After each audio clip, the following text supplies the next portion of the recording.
sometimes you might get error saying that unable to open this item with the account in Google Sheet.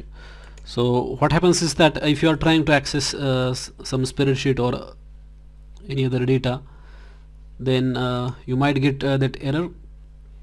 And to fix that error, what you have to do is that make sure that you have got the permissions to access that particular spreadsheet.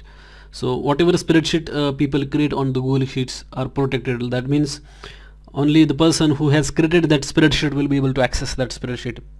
And if you want to access the spreadsheet that is created by others, then make sure that that person has given you the permission. If you don't have permission to access or edit that particular spreadsheet, then you will get that error saying that this item cannot be opened by this account. So just ask for the permission and then you will be able to access the spreadsheet. You will not get that error message. Thanks for watching this video.